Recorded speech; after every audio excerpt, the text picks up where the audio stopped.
போரும் அமைதியும். இதன் ஆசிரியர் லியோ டால்ஸ்டாய். பாகம் 1, பகுதி 28. மறுநாள் மாலை இளவரசர் ஆண்ட்ரூ புறப்படுவதாய் இருந்தது. வயோதிக இளவரசர் தமது நித்திய வேலை முறையை மாற்றவில்லை. டின்னருக்கு பின்னால் வழக்கம் போல தமது அறைக்கு திரும்பி போனார். சின்ன இளவரசி அவளுடைய மைத்துனியின் அறையில் இருந்தாள்.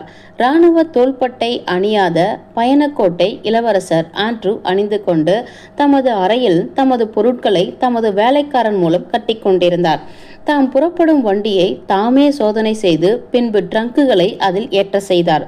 குதிரைகளை வண்டியில் பூட்டும்படி உத்தரவிட்டார். தம்முடன் எப்பொழுதும் இருக்க வேண்டிய ஜாமான்கள் மட்டும் அறையில் இருந்தன. அவை ஒரு சிறிய பெட்டி, வெள்ளி தட்டுகள் கொண்ட சமையல் பாத்திரங்கள் அடங்கிய பெட்டி, 2 துருக்கிய கை துப்பாக்கிகள், அச்சாக்காவ் முற்றுகையிலிருந்து தமது தந்தை கொண்டு வந்த தமக்கு பரிசளித்த ஒரு பட்டாக்கத்தி ஆகியவை ஆகும். இளவரசர் ஆண்ட்ரூவின் பயண ஜாமான்களையெல்லாம் புதிய சுத்தமான துணிகளால் மூடப்பட்டு நாடாக்களால் கட்டப்பட்டு ஒழுங்காக வைக்கப்பட்டு இருந்தன. ஒரு பயணத்திற்கு தயாராகும் போதோ அல்லது வாழ்க்கை முறையை மாற்றி அமைக்கும் போதோ சிந்தன சக்தி உள்ளவர்கள் எல்லாம் பொதுவாக ஆழ்ந்த யோசனை கொண்ட மனப்பான்மை உள்ளவர்களாக இருப்பார்கள்.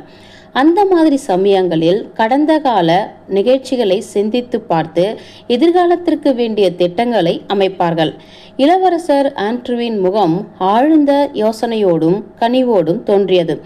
தமது கைகளை பின்னால் கட்டிக்கொண்டு அந்த அறையில் உள்ள ஒரு மூலையிலிருந்து இன்னொரு மூலைக்கு சிந்தனையோடு தலையை ஆட்டிக்கொண்டு நேர் எதிரான பார்வையோடு வேகமாக உலாவிக் கொண்டிருந்தார்.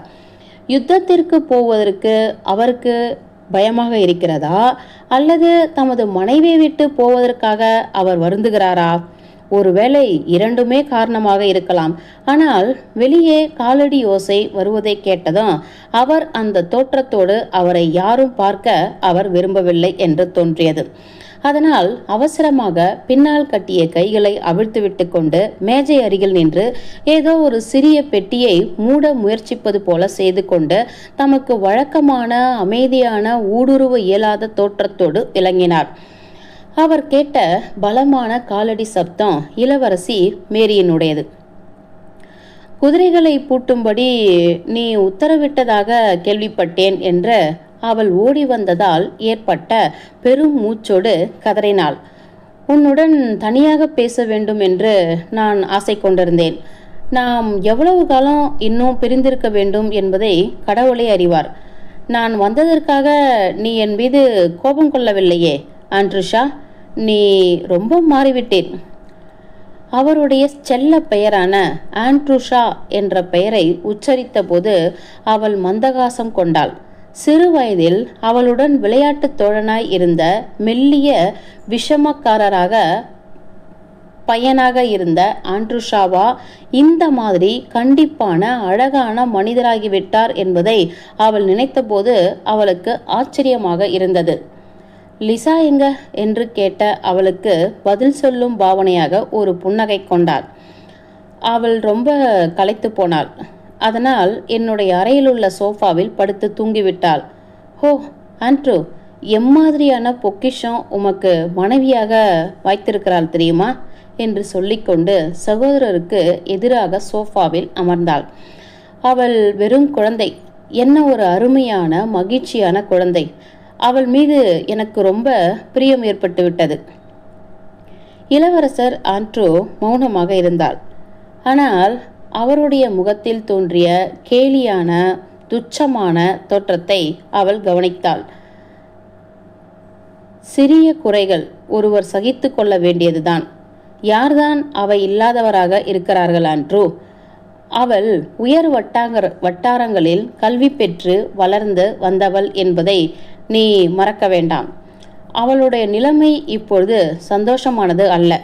ஒவ்வொருவருடைய நிலைமையிலையும் நாம் இருந்து பார்க்க வேண்டும். எல்லோரையும் மன்னிப்பது என்பது ஒன்றுதான் எல்லோரையும் அறிந்து கொள்ளும் வழியாகும். பாவம், அவள் எம்மாதிரி பழக்கப்பட்டு வந்திருக்கிறாள் என்பதை கவனித்து இப்பொழுதுள்ள நிலைமை அவளுக்கு எப்படி இருக்கும் என்பதை யோசித்து பாரும். அவள் இப்பொழுதுள்ள நிலைமையில் தனது கணவரை விட்டு பிரிந்திருக்கவும் தனியாக இந்த கிராமத்தில் தங்கவும் எப்படி இருக்கும்? ரொம்ப கஷ்டமா இருக்காது? தமது சகோதரியை பார்த்தபோது இளவரசர் ஆண்ட்ரூ இளநகை கொண்டார். ஒருவரை பூராவாக அறிந்து கொண்டோம் என்று நினைக்கிறவர்கள் எம்மாதிரி புன்னகை கொள்வார்களோ அந்த மாதிரி இருந்தது அந்த புன்னகை. நீயும் கிராமத்தில்தான் வாழ்கிறாய். இங்கே வாழ்க்கை பயங்கரமாக இருப்பதாக உனக்கு தோன்றவில்லையே என்று கேட்டார். அது வேறு விஷயம். என்னை பற்றி ஏன் பேசுகிறீர்கள்? எனக்கு வேறு எந்த வாழ்க்கையும் வேண்டியதில்லை, வாழவும் முடியாது. ஏனெனில் எனக்கு வேறு எதுவும் தெரியாது. ஆனால் ஒரு வாலிப தசை உள்ள உயர் வட்டாரத்தில் பழகிய ஒரு பெண் தனது வாழ்க்கையிலேயே அனுபவிக்க வேண்டிய வயதில் ஒரு கிராமத்தில் தனியாக அடைத்து கிடப்பதென்றால் எப்படி இருக்கும் என்பதை யோசித்து பாரும். ஏனென்றால் அப்பா எப்பொழுதுமே சுறுசுறுப்பாய் இருப்பார். எனக்கோ உனக்கோ தெரியும், உயர்ந்த வட்டாரங்களில் பழகிய ஒரு பெண்ணுக்கு களிப்பை ஊட்ட என்னிடம் என்ன திறமைகள் இருக்கின்றன? குமாரி பௌரியன் ஒருத்தி தான் இருக்கிறாள். உனது குமாரி பௌரியனை எனக்கு பிடிக்கவே இல்லை என்றார் இளவரசர் ஆண்ட்ரூ. பிடிக்கவில்லையா? அவள் ரொம்ப இனிமையானவள், அன்பானவள், எல்லாவற்றிற்கும் மேலாக மிகவும் இரக்கம் காட்டப்பட வேண்டியவள். அவளுக்கு ஒருவரும் இல்லை. உண்மையை சொல்ல போனால் எனக்கு அவள் அவசியமே இல்லை. எனக்கு இடையூறாகவே இருக்கிறாள். நான் எப்பொழுதுமே ஒரு காட்டுவாசி என்பது உமக்கு தெரியும். இப்பொழுது இன்னும் அதிகமாக இருக்கிறேன். ஏனென்றால் நான் தனிமையில் இருக்கவே விரும்புகிறேன். அப்பாவுக்கு அவளை மிகவும் பிடித்திருக்கிறது. அவள் மைக்கேல் ஐவனாவிச் ஆகிய இருவரிடம்தான் அவர் எப்பொழுதுமே அன்பாகவும் பிரியமாகவும் இருக்கிறார். ஸ்டெர்ன் என்பவர் சொல்லியதைப் போல நமக்கு நன்மை செய்தார்கள் என்பதற்காக நாம் அவர்களை அதிகமாக நேசிப்பதில்லை. ஆனால் நாம் யாருக்கு நன்மை செய்தோமோ அவர்களையே அதிகமாக நேசிக்கிறோம். தந்தையை இழந்து வீடற்றவளாக இருந்தபோது அப்பா தமது பராமரிப்பில் அவளை எடுத்துக்கொண்டார். அவள் மிகுந்த நல்ல சுபாவம் உள்ளவள். அவள் படித்து காட்டும் முறையை அப்பா விரும்புகிறார். மாலை வேளைகளில் அப்பாவுக்கு அவள் படிப்பாள். ரொம்ப சிலாக்கியமாய் படிப்பாள். ஒளிவு மறைவு இல்லாமல் பேசுகிறாய் மேரி. அப்பாவின் சுபாவம் சில சமயங்களில் உனக்கு கஷ்டமாக இருக்கும் என்று நினைக்கிறேன், இல்லையா என்று திடீரென்று இளவரசர் ஆண்ட்ரூ கேட்டார். இளவரசி மேரி முதலில் இந்த கேள்வியை கேட்டு ஆச்சரியமடைந்தாள். பின்னால் பீதியடைந்தாள். எனக்கா கஷ்டமாக இருக்கும் என்றாள் அவள். அவர் எப்பொழுதுமே கடுகடுப்பாய் இருப்பார். இப்பொழுது இன்னும் அதிக கஷ்டமாக இருக்கும் இல்லையா உனக்கு என்று நான் நினைக்கிறேன் என்றார் இளவரசர் ஆண்ட்ரூ. அவர்களின் தந்தையை பற்றி அவள் மனதை குழப்பவோ அல்லது சோதிக்கவோ எண்ணி அவர் அம்மாதிரி அலட்சியமாக பேசியதாக தோன்றியது.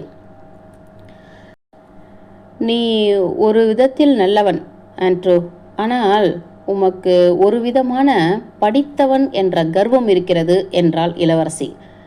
நடந்து வந்த உரையாடலை கவனிக்காமல் தனது சிந்தனையில் ஓடிய கருத்தையே நினைத்து அவள் பேசினாள். அது ஒரு பெரிய பாவம். எப்படி தனது தந்தையை பற்றி ஒருவர் தீர்ப்பு கூற முடியும்? அப்படியே முடியும் என்றே வைத்துக்கொள்ளலாம். ஆனால் எனது தந்தையை போன்ற ஒருவர், அவரிடம் மரியாதை காட்டுகிற உணர்ச்சியை தவிர வேறு எதை என்னிடம் ஏற்படுத்த முடியும்? தவிரவும் நான் மிகுந்த திருப்தியாகவும் மகிழ்ச்சியாகவும் அவருடன் இருக்கிறேன். என்னை போல் நீங்களும் எல்லோரும் அதே மாதிரி சந்தோஷமாக இருக்க வேண்டும் என்பதே என்னுடைய விருப்பம். அவள் சகோதரர் நம்பிக்கை இல்லாமல் தலையை ஆட்டினார். எனக்கு கஷ்டமாக இருப்பது ஒரே ஒரு விஷயம்தான். உண்மையை உமக்கு சொல்கிறேன் ஆண்ட்ரூ. அதாவது மத சம்பந்தமான விஷயங்களை பற்றி அவர் நடந்து கொள்ளும் விதம். அவ்வளவு அசாத்தியமான புத்தி கூர்மை உள்ள அவர் பட்டப்பகல் போன்று தெளிவாயிருக்கிற விஷயத்தை எப்படி அறிந்து கொள்ளாமல் விலகி போகிறார் என்பதை தான் என்னால் அறிந்து கொள்ள முடியவில்லை. அந்த ஒரே விஷயந்தான் எனக்கு கஷ்டத்தை கொடுக்கிறது. இதில் கூட சமீப காலத்தில் ஒரு அபிவிருத்தி ஏற்பட்டு வருவது எனக்கு தோன்றுகிறது. சமீப காலமாக அவருடைய கிண்டல்கள் விஷம் குறைந்ததாக இருக்கிறது. ஒரு சந்நியாசியை கூட அவர் வரவேற்று வெகு நேரம் பேசிக்கொண்டிருந்தார். என் சகோதரியே, நீயும் உனது சந்நியாசியும் வீணாக மூச்சை தொலைக்கிறீர்கள் என்றே தோன்றுகிறது என்று இளவரசர் ஆண்ட்ரூ கேலியாகவும் ஆனால் கனிவோடும் பேசினார். என் சகோதரரே, நான் பிரார்த்திக்கிறேன் உனக்காக. என் பிரார்த்தனையை கடவுள் கேட்பார் என்று நம்புகிறேன் ஆண்ட்ரூ என்று பயபக்தியோடு அவள் சொன்னாள். ஒரு வினாடி மௌனத்திற்கு பின்னால், நீ எனக்கு ஒரு பெரிய தயவு செய்ய வேண்டும். அது என்ன? இல்லை, நீ மறுக்க மாட்டேன் என்று வாக்குறுதி கொடும். அது உமக்கொன்றும் கஷ்டத்தை கொடுக்காது, உமது தகுதிக்கு பொருத்தமில்லாமலும் இருக்காது. ஆனால் எனக்கு ஒரு ஆறுதல் அளிக்கும். முதலில் வாக்கு கொடும் ஆண்ட்ரூஷா என்று சொல்லி தனது அழகு பைக்குள் கையை விட்டாள். ஆனால் வெளியே கையை எடுக்கவில்லை. வாக்குறுதி கொடுக்கப்படுவதற்கு முன்பாக அதை வெளியே காட்டக்கூடாது என்பது போல அந்த வாக்குறுதி வஸ்துவை கையில் பற்றி கொண்டிருந்தாள். பயத்தோடு தன் அண்ணாவை பார்த்தாள். அது மிகுந்த கஷ்டம் கொடுக்கக்கூடிய விஷயமாக இருந்தாலும் சரி என்று இளவரசர் ஆண்ட்ரூ பதில் கூறி, அது என்ன விஷயமாக இருக்கும் என்று யோசனை செய்தாள். நீ என்ன நினைத்தாலும் சரி, நீ அப்பாவைப் போலவே இருக்கிறீர்கள். நீ என்ன வேண்டுமானாலும் நினைத்துக்கொள்ளு. ஆனால் எனக்காக இதை செய்யும், தயவு செய்யும். அப்பாவுடைய அப்பா, நமது தாத்தா, அவர் சென்ற எல்லா யுத்தங்களிலும் இதை அணிந்திருக்கிறார். அவள் இன்னமும் தனது அழகு பையினுள் கைக்குள் வைத்திருந்த வஸ்துவை வெளியே எடுக்கவே இல்லை. வாக்கு கொடுப்பீரா மாட்டாயா? கட்டாயமாக. அது என்ன? ஆண்ட்ரூ, இந்த மூர்த்தி பதக்கத்தை கொண்டு உம்மை ஆசீர்வதிக்கிறேன். இதை எப்பொழுதும் கழற்றுவது இல்லை என்று எனக்கு வாக்கு கொடுக்க வேண்டும். வாக்கு கொடுப்பீரா? ஒரு அந்தர்கணம் அது இல்லாவிட்டால், எனது கழுத்தை அது முறிக்காவிட்டால் உன்னை திருப்தி செய்வதற்காக என்றார் இளவரசர் ஆண்ட்ரூ. ஆனால் தனது வேடிக்கையினால் சகோதரியின் முகத்தில் ஏற்பட்ட வருத்தமான தோற்றத்தைக் கண்டு அவர் உடனே வருந்தினார். அவர் சொன்னார், எனக்கு சந்தோஷம், உண்மையாகவே சந்தோஷம். நான் மிகுந்த சந்தோஷம் அடைகிறேன் என்றார். உமக்கு பிரியம் இல்லாவிட்டாலும் கூட கடவுள் உம்மை காப்பாற்றுவார். மீது கருணை காட்டுவார், தம்மிடம் சேர்த்து கொள்வார். ஏனென்றால் அவர் ஒருவரிடம்தான் உண்மையும் சாந்தமும் இருக்கின்றன என்று அவள் உணர்ச்சியால் ஏற்பட்ட குரல் நடுக்கத்தோடு பவித்திரமாய் 2 கைகளை தனது அண்ணாவின் முன்பு உயர்த்தினாள். அந்த கைகளில் ஒரு சிறிய நீல வாட்டத்தில் அமைந்த ஒரு பிரதான கருப்பு முகம் கொண்ட இரட்சகரின் பதக்கம் தங்கத்தால் செய்யப்பட்டு வேலைப்பாடுள்ள வெள்ளி சங்கிலியால் இணைக்கப்பட்டிருந்தது. தனக்கு சிலுவை குறிகாட்டி பதக்கத்தை முத்தமிட்டு அதை ஆண்ட்ரூவிடம் கொடுத்தாள். தயவு செய்யும் ஆண்ட்ரூ, எனக்காக என்றாள். அவளுடைய பெரிய பயந்த கண்களில் இருந்த அமைதியான ஒளி பிரகாசித்தது. அந்த கண்கள் அவளுடைய மெல்லிய சீக்கான முகத்தை முழுவதும் பிரகாசிக்க செய்து அதை அழகுள்ளதாக செய்தன. அவளுடைய அண்ணன் அந்த பதக்கத்தை எடுக்கப் போகும்போது அவள் தடுத்தாள். ஆண்ட்ரூ விஷயத்தை புரிந்து கொண்டார். தமக்கு சிலுவை குறி காட்டி பின்னால் பதக்கத்தை எடுத்து முத்தமிட்டார். அவர் உள்ளம் இளகியபடியால் அவர் பார்வையில் கனிவு தோன்றியது. ஆனால் அவருடைய முகத்தில் கேலியான ஒரு ஒளியும் தோன்றியது. வந்தனங்கள் அண்ணா. அண்ணாவின் நெற்றியில் அவள் முத்தமிட்டு மீண்டும் சோஃபாவில் அமர்ந்தாள். சிறிது நேரம் அவர்கள் மௌனமாக இருந்தார்கள். உம்மிடம் நான் சொல்லிக்கொண்டிருந்தபடி முன்னால் நீங்கள் இருந்தது போல அன்பாகவும் தாராளமாகவும் இருப்பீராக. லிசாவை பற்றி கடுமையாக நீ நினைக்க வேண்டாம். அவள் மிகவும் இனிமையானவள், நல்ல குணம் படைத்தவள். அவளது தற்கால நிலைமை ரொம்பவும் கஷ்டமானது. என்னுடைய மனைவியை பற்றி உன்னிடம் குற்றம் சாட்டியதாகவோ குறை சொல்லியதாகவோ எனக்கு நினைப்பில்லையே. மேரி என்ற பெயரை மாஷா என்றும் அழைப்பது உண்டு. மாஷா, இதையெல்லாம் நீ ஏன் எனக்கு சொல்கிறாய்? இளவரசி மேரியின் முகம் சிவந்தது. தான் தவறு செய்துவிட்டதாக நினைப்பதைப் போல மௌனமாக இருந்தாள்.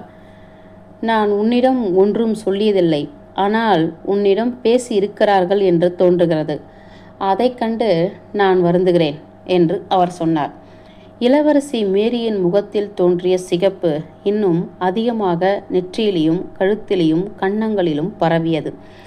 ஏதோ சொல்ல அவள் முயன்றாள். ஆனால் முடியவில்லை. அவளுடைய அண்ணன் யூகித்தது சரிதான். ஏனெனில் சாப்பாட்டிற்கு பின்னால் அந்த சின்ன இளவரசி அவளிடம் கதறினாள்.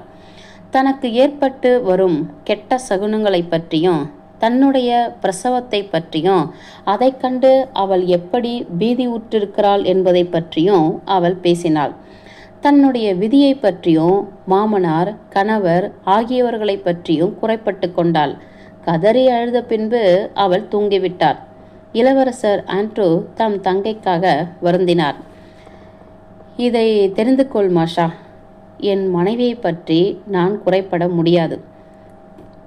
குறைப்பட்டதும் இல்லை. எப்பொழுதும் எதற்காகவும் நான் குறைப்பட போவதும் இல்லை. அவள் சம்பந்தமாக எதை பற்றியும் என்னையும் நான் குறைப்பட முடியாது. நான் எந்த விதமான சந்தர்ப்பத்தில் இருந்தாலும் எப்பொழுதும் விஷயம் இப்படியே இருக்கும். ஆனால் நீ உண்மையை அறிய விரும்பினால், நான் சந்தோஷமாய் இருக்கிறானா என்பதை அறிய விரும்பினால், அவள் சந்தோஷமாக இருக்கிறாள் இல்லையா என்று அறிய விரும்பு. ஆனால் ஏன் இப்படி இருக்கிறாள் என்றால் அது எனக்கு தெரியவில்லை. இதை சொல்லிக்கொண்டே அவர் எழுந்து தங்கையிடம் சென்று குனிந்து அவள் நெற்றியில் முத்தமிட்டார். அவருடைய அழகான கண்கள் சிந்தனை தோய்ந்து அன்போடு வழக்கமில்லாத பிரகாசத்தோடு ஒளிர்ந்தன. ஆனால் அவர் அவருடைய சகோதரியை பார்க்காமல் அவளுடைய தலைக்கு மேலாக வாசல் வழியாக வெளியே தெரிந்த இருட்டை நோக்கி கொண்டிருந்தார். நாம் அவளிடம் போவோம். வழி அனுப்பி கொள்ள வேண்டும். அல்லது நீ போய் அவளை எழுப்பு. ஒரு வினாடியில் நான் வருகிறேன் என்று சொல்லிவிட்டு பெட்ருஷ்கா என்று தமது வேலைக்காரனை அழைத்தார். இங்கே வா, இவற்றை எடுத்துக்கொண்டு போ. இதை ஆசனத்தின் மேல் வை, இதை வலது பக்கம் வை என்றார். இளவரசி மேரி எழுந்து வாசலுக்கு திரும்பினாள். பின்னால் அவள் நின்று சொன்னார், ஆண்ட்ரூ, உமக்கு நம்பிக்கை இருக்குமானால் நீ உணர முடியாத அந்த அன்பை உமக்கு கொடுக்கும்படி கடவுளை பிரார்த்தனை செய்வேன். உமது பிரார்த்தனைக்கு கடவுள் இறங்கியிருப்பார். நல்லது, இருக்கலாம். நீ போ மாஷா, நான் உடனே வருகிறேன். தம்முடைய சகோதரியின் அறைக்கு போகிற வழியில் வீட்டின் ஒரு பகுதியை இன்னொரு பகுதியோடு இணைக்கும் ஆலோடியில் இனிமையான மந்தகாசத்தோடு கூடிய குமாரி பௌரியனை இளவரசர் ஆண்ட்ரூ சந்தித்தார். தனித்த ஆலோடிகளில் இன்ப வெள்ளம் பொங்கும் இயற்கையான மந்தகாசத்தோடு கூடிய அவளை அன்று அவர் அப்பொழுது சந்தித்தது 3வது தடவையாகும். ஓ, நீங்கள் உமது அறையில் இருக்கிறீர்கள் என்றல்லவா நினைத்தேன் என்று அவள் சொல்லி எதற்காகவோ நாணத்தால் முகம் சிவந்து பார்வையை கீழ் நோக்கினாள். இளவரசர் ஆண்ட்ரூ அவளை கடுமையோடு பார்த்தார். திடீரென்று அவர் முகத்தில் கோபத்தோற்றம் விலகியது. அவர் அவளிடம் ஒன்றும் சொல்லவில்லை. ஆனால் அவள் கண்களை பார்க்காமல் அவளுடைய நெற்றியையும் தலைமுடியையும் துச்சமாய் பார்த்தார். ஆனால் அந்த பிரெஞ்சு பெண் ஒரு வார்த்தை சொல்லாமல் நாணத்தால் முகம் சிவந்து அங்கிருந்து அப்பால் போனாள். அவர் தமது சகோதரி அறைக்கு போன போது அவருடைய மனைவி ஏற்கனவே விழித்துவிட்டாள். அவளுடைய களிப்பு நிறைந்த குரல் ஒன்றுக்கு பின் ஒன்றாக வார்த்தைகளை வேகமாக பேசிக்கொண்டு திறந்த வாசல் வழியாக வெளியே வந்து கொண்டிருந்தது. வழக்கம்போல் அவள் பிரெஞ்சு மொழியில் பேசிக்கொண்டிருந்தார். வெகுகாலம் பேசாமல் அடக்கி வைத்திருந்தவள் அந்த நஷ்டத்தை ஈடு செய்வதை போல வேகமாக பேசிக்கொண்டிருந்தாள். அந்த கிழட்டு கோமகள் ஜுபாவை நினைத்து பாருங்கள். அவளுடைய பொய்யான சுருளை தலைமுடியும் வாய் நிறைய பொய் பற்களும் கிழப்பருவத்தை அவள் ஏமாற்ற முயற்சிப்பது போலல்லவா இருக்கிறது என்று வெடித்து சிரித்து மேரியிடம் கூறினாள். கோமகள் ஜுபாவை பற்றிய அதே வாக்கியத்தை அதே சிரிப்பையும் இளவரசர் ஆண்ட்ரூ ஏற்கனவே பலர் முன்னிலையில் தமது மனைவியிடம் இருந்து 5 தடவைகள் கேட்டிருக்கிறார். அவர் மெதுவாக அறைக்குள் நுழைந்தார். சின்ன இளவரசி பருமனாகவும் சிவப்பாகவும் சாய்வு நாற்காலியில் அமர்ந்து பின்னல் வேலையை பார்த்து கொண்டிருந்தாள். விடாமல் பேசிக்கொண்டும் இருந்தாள். பீட்டர்ஸ்பர்க் நினைவுகளையும் அங்கு உபயோகிக்கப்பட்ட வாக்கியங்களையும் சொல்லிக் கொண்டிருந்தாள். இளவரசர் ஆண்ட்ரூ பக்கத்தில் வந்து அவள் தலைமுடியை தொட்டு, பயணத்தின் களைப்பு தீர்ந்துவிட்டதா என்று கேட்டார். அவள் பதில் சொல்லிவிட்டு மீண்டும் தனது பேச்சை தொடர்ந்தாள். முற்ற மண்டபத்தில் 6 குதிரைகள் பூட்டிய வண்டி காத்து கொண்டிருந்தது. அப்பொழுது இலையுதிர் காலத்து இரவு.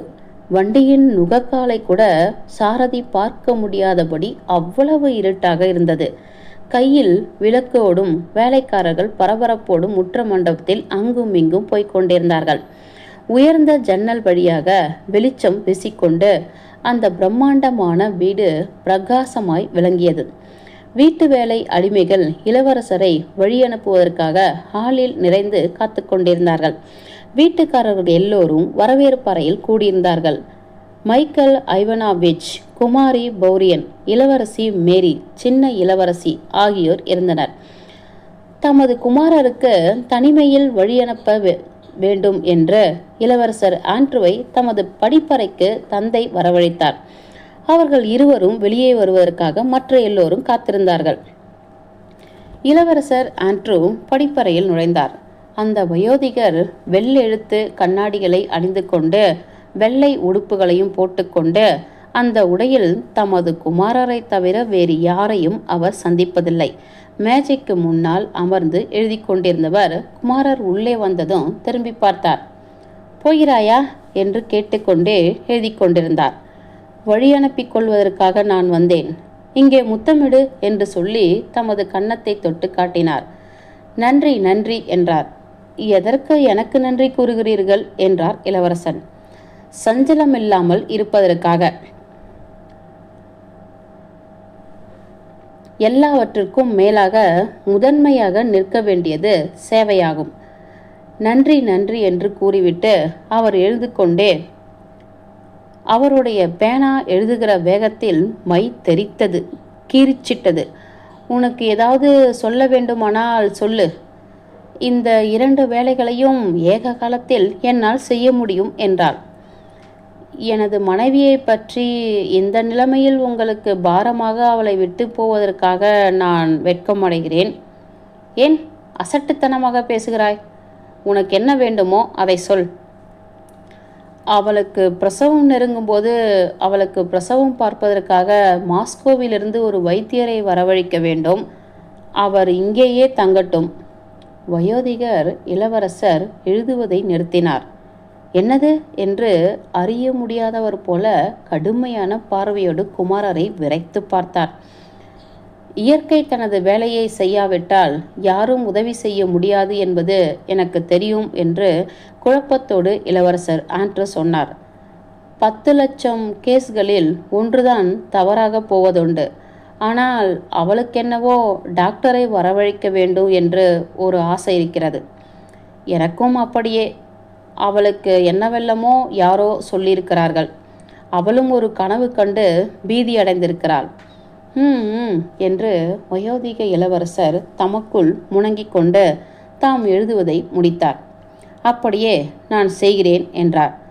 தாம் எழுதியதில் அலங்காரமாய் கையெழுத்திட்டுவிட்டு திடீரென்று தமது குமாரரை பார்த்து சிரிக்க ஆரம்பித்தார். அது ஒரு கஷ்டமான விஷயம்தான் என்றார்.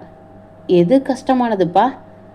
அதுதான் மனைவி என்று வயோதிக இளவரசர் சுருக்கமாகவும் குறிப்பாகவும் சொன்னார். எனக்கு புரியவில்லை என்றார் இளவரசர் ஆண்ட்ரூ. ஆம், அது தவிர்க்க முடியாததான் வழிமடே என்றார். அவர்கள் எல்லோரும் ஒரே மாதிரியாகவே இருக்கிறார்கள். திருமணம் செய்த பின்பு செய்த திருமணத்தை இல்லாமல் செய்துவிட முடியாது. பயப்படாதே, நான் ஒருவரிடமும் சொல்ல மாட்டேன். ஆனால் அது உனக்கே தெரியும். தமது குமாரரின் கையை தமது சிறிய எலும்பு விரல்களால் பற்றி அதை குலுக்கி தமது கூர்மையான கண்களால் குமாரரின் முகத்தை நேராக பார்த்தார். அப்படி செய்யும்போது ஊடுருவி அவர் பார்ப்பது போல தோன்றியது. மீண்டும் தமது இனிமை இல்லாத சிரிப்பை சிரித்தார். குமாரர் பெருமூச்சறிந்தார். தமது தந்தை தம்மை அறிந்து கொண்டதை ஒப்புக்கொள்வது போல இருந்தது அது. வயோதிகர் தமது கடிதத்தை மடக்கி முத்திரையிடுவதற்காக அரக்கையும் முத்திரையையும் தமது வழக்கமான துரிதத்தில் கையில் எடுத்தார். மீண்டும் அவற்றை கீழே வீசினார். என்ன செய்ய முடியும்? அவள் அழகானவள். எல்லாவற்றையும் நான் கவனித்துக் கொள்கிறேன். நீ மனதை நிம்மதியாக வைத்துக்கொள் என்று தனித்தனி வாக்கியங்களாக பேசி கடிதத்தை முத்திரையிட்டார். ஆண்ட்ரூ ஒன்றும் பேசவில்லை. தம்மை தமது தகப்பனார் தன்னை நன்றாக அறிந்து கொண்டதற்காக ஒரு பக்கத்தில் சந்தோஷமோ மற்றொரு பக்கத்தில் அதிருப்தியும் அடைந்தார். அந்த வயோதிகர் எழுந்து தமது குமாரரிடம் கடிதத்தை கொடுத்தார். கவனி என்றார் தந்தை. உனது மனைவியை பற்றி நீ கவலைப்பட வேண்டாம். எவையெல்லாம் சாத்தியமோ அவற்றையெல்லாம் நான் செய்வேன்.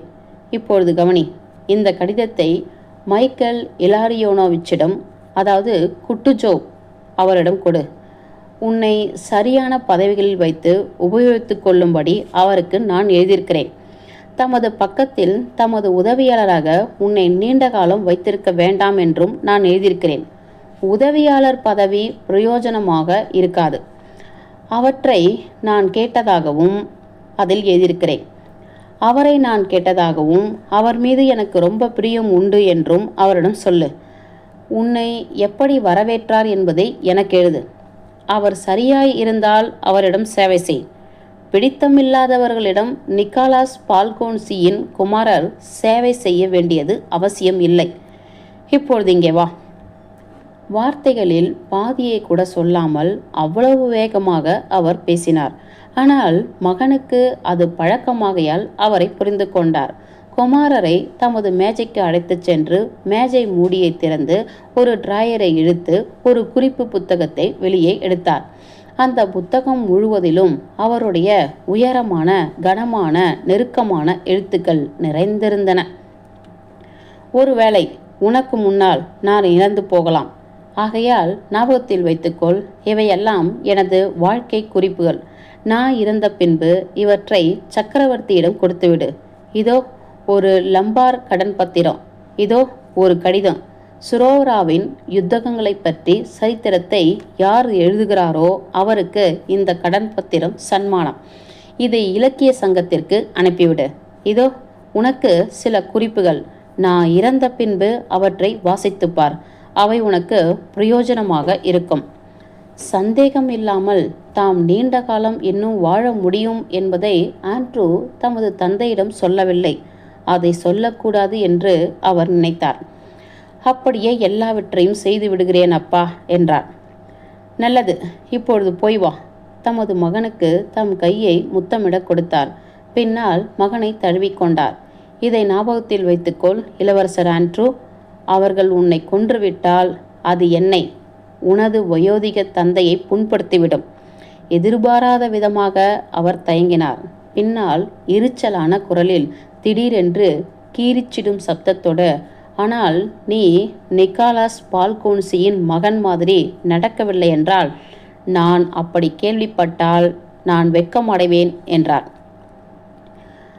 அதை எனக்கு சொல்லியிருக்க வேண்டிய அவசியம் இல்லை அப்பா என்றார் மகன் புன்முறுவலோடு. வயோதிகர் மௌனமாக இருந்தார். எனக்கு கூட உங்களிடம் ஒன்று கேட்க வேண்டும் என்று தொடர்ந்தார் இளவரசர் ஆண்ட்ரூ.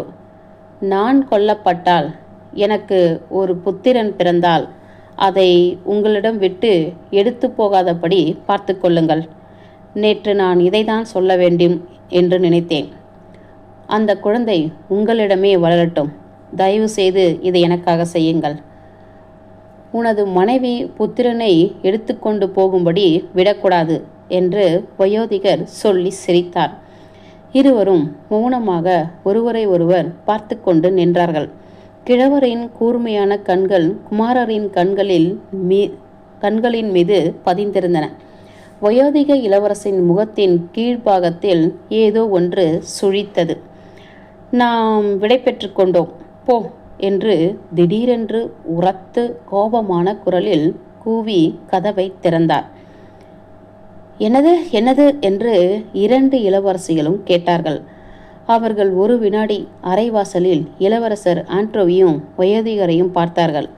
அந்த வயோதிகர் வெள்ளை உடை கவுனையும் கண்ணாடியும் தரித்து படோபம் இல்லாமல் கோபமான குரலில் கூவிக்கொண்டிருந்தார். இளவரசர் ஆண்ட்ரூ பெருமூச்சு விட்டார். பதிலொன்றும் சொல்லவில்லை. தமது மனைவியிடம் திரும்பி நல்லது என்றார். அவர் சொல்லிய நல்லது என்ற வார்த்தை உணர்ச்சியற்ற பரிகாசமாக தோன்றியது. இப்பொழுது உன்னுடைய நடவடிக்கைகளை ஆரம்பிக்கலாமே என்று சொல்வது போல இருந்தது. ஆண்ட்ரூ, அதற்குள்ளாகவா என்று சின்ன இளவரசி கேட்டாள். அவள் முகம் வெளிரி போயிருந்தது. பீதியோடு தனது கணவரை பார்த்தாள். அவர் அவளை தழுவிக்கொண்டார். அவள் கீறிச்சிட்டு அவர் தோளில் சாய்ந்து மூர்ச்சையானாள். அவளை மெதுவாக தமது தோளிலிருந்து எடுத்து முகத்தை பார்த்தார். பின்பு அவளை ஜாக்கிரதையாக சாய்வு நாற்காலியில் கிடத்தினார். போய் வருகிறேன் மேரி என்று அமைதியான குரலில் தங்கையிடம் சொன்னாள். அவள் கையை பற்றி அவளை முத்தமிட்டு பின்னால் அந்த அறையை விட்டு வேகமாக நடந்து போனார். சின்ன இளவரசி சாய்வு நாற்காலியில் படுத்திருந்தாள். குமாரி பௌரியன் அவளுடைய நெற்றி போட்டுகளை தேய்த்து கொண்டிருந்தார். இளவரசி மேரி மைத்துணியை தாங்கிக் கொண்டிருந்தார். நீர் நிறைந்த அவளுடைய அழகிய கண்களால் இளவரசர் வெளியே போன வாசல் வழியாக அவர் போன திசையையே நோக்கி சிலுவை குறி செய்தாள். படிக்கும் அறையிலிருந்து துப்பாக்கி சப்தம் போல கோபத்தோடு கிழவர் மூக்கை சிந்தும் சப்தங்கள் கேட்டுக்கொண்டிருந்தன. இளவரசர் ஆண்ட்ரூ புறப்பட்டு போன உடனேயே படிப்பு அறைக்கதவு வேகமாக திறந்தது. வெள்ளை உடை கவுனில் தோன்றிய அந்த வயோதிகரின் கடுமையான பார்வை வெளியே நோக்கியது. போய்விட்டானா? அது ரொம்ப சரி என்றார். அங்கே மூர்ச்சையாய் கிடந்த இளவரசியை கோபத்தோடு பார்த்து கண்டிப்பது போல தலையை ஆட்டி கதவை படாரென்று சாத்தினார். பகுதி 28 முடிந்தது. போரும்